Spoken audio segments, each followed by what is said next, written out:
That was Lund with Broken featuring Lil Skies and Osiris. Welcome to the Rise Weekly Review for October 18th to October 25th, 2021. During the week, news broke of the shooting of a man and a woman late Sunday the 17th in Hammond. According to reports, police responded around 11:40 p.m. to shots fired near Homan and Gosselin. According to witnesses, several men began arguing and then started shooting at each other. One of the men jumped in a Buick Rendezvous that had a woman inside and attempted to flee the area. The other three men jumped into a 2016 Dodge Charger and left. While police were gathering evidence at the scene, they received another call about a vehicle crashed into a building at Gosselin and State Line Avenue. There, they found a Buick Rendezvous that had been riddled with bullets. Inside the car, they found a man and a woman and a 2-year-old child. The woman was pronounced dead on the scene, and the man was taken to an area hospital where he passed away from his injuries. The woman was identified as 30-year-old Crystal McDonald Jones, and the man as 20-year-old Christian Clowder. Both were from Chicago. The 2-year-old was taken into Child Protective Services. Police have released a photo of the Charger that was reported stolen from Illinois. The vehicle has license plate CZ53088. The families have set up GoFundMe pages for each of the victims located on the screen. Anyone with information is asked to contact Detective Sergeant Munoz at 219-852-2995. Also on Monday, news broke of another murder in Hammond. An 18-year-old identified as Alyssa Flores was found murdered in a home on the 4000 block of Towell Avenue. Details as to the events leading up to the murder, along with the cause and manner of death, have not been released. However, police say they do not believe the murder is related to the earlier killings of 2 Chicago residents. Flores was supposed to begin school to study and become a dental hygienist. Her family has set up a GoFundMe page at the link on the screen. Hammond police are investigating, and anyone with information is asked to contact Detective Sergeant Sean Ford at 219-852-2998. On Wednesday, a shootout occurred at the BP gas station located on the corner of 103rd and Torrance, just blocks away from the 4th District Police Station. Around 7 p.m., a gunman jumped out of a black Dodge Charger and confronted a man. According to police, the man announced a robbery when the other man pulled out a gun and the two exchanged gunfire. During the exchange, the robber struck the man in the leg. Bullets from the gunfire ripped through a nearby SUV with a grandmother, a 15-year-old, and a 5-year-old toddler inside.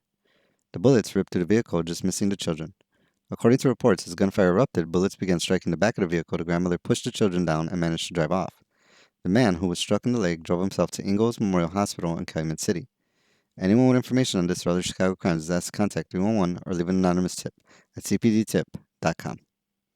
A 4-month-old baby girl was murdered in what police describe as an act of child abuse in Grand Crossing. Reports state that on Monday at around 6:30 p.m., a 24-year-old man was found in a car with the baby in the 7200 block of South Dallas when he found her unresponsive. She was taken to Jackson Park Hospital where she was pronounced dead. The Cook County Medical Examiner's Office identified the baby as Laliana Field and reported she died from multiple injuries caused by child abuse. Police described the man as a witness to the crime, but no further details have been released. As a note, the story was originally reported as occurring on 75th and Stony Island, but has since been updated. In an update to a story we previously reported on about a shooting on Friday the 15th of October, the man shot was identified. The victim was identified as Oliver McCall Jr. McCall was the youngest son of former heavyweight champion Oliver McCall, who won the WBC heavyweight title in 1994 against Lennox Lewis. Aged 23, McCall was a father who was working as an overnight security officer to save money for a clothing line he was creating. McCall had gotten off work and was walking his mother to a bus stop before daybreak the night he was shot. After leaving his mom at the bus stop, he never made it home. During the week, the city of Chicago announced it would host an event to discuss the results of its health review linked to the Reserve Management Group's permit for General Iron. On November 4th, the city will hold a public meeting to reveal part of its health impact assessment and gather community input related to the opening of the new car shredder on 116th and East Side. City health officials sent a letter to community organizations on Thursday stating it had been working to analyze environmental health and quality of life issues related to the addition of General Iron. The US EPA released a review of the presence of lead and other metals released in the air, as well as soot and coarse particle pollution that it claims have remained constant or slightly decreased over the past decade. The EPA has, however, warned that particulate matter remains an area of concern. Following news reports the previous week on trucks zooming down Hegwidge streets, the city has moved to install speed bumps. Residents have reported to area news outlets the issue of trucks flying down 134th Street and often ignoring local traffic laws.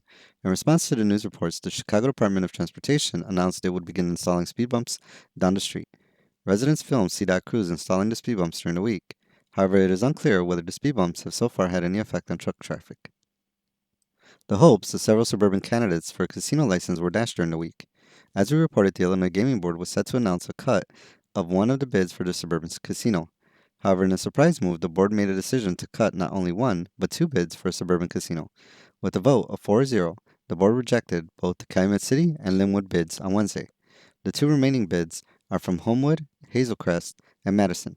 A partnership between Homewood East Hazelcrest and Wind Creek Hospitality is proposing a casino on a 24-acre site southwest of I-80 in Halsted.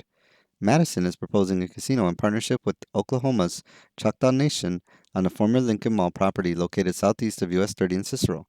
The decision was seen as a big defeat for Illinois Senator Thaddeus Jones, who was elected as Calumet City Mayor in the spring. Jones saw the casino as a magnet for revitalizing the River Oaks shopping mall. However, Jones still hopes he can attract a sports dome or other developments to the city.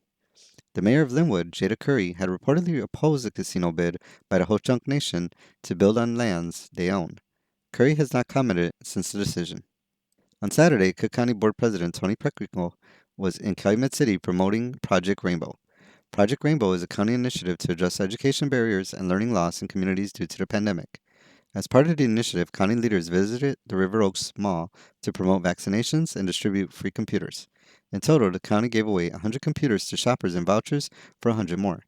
They are planning to do another giveaway in November of 150 computers.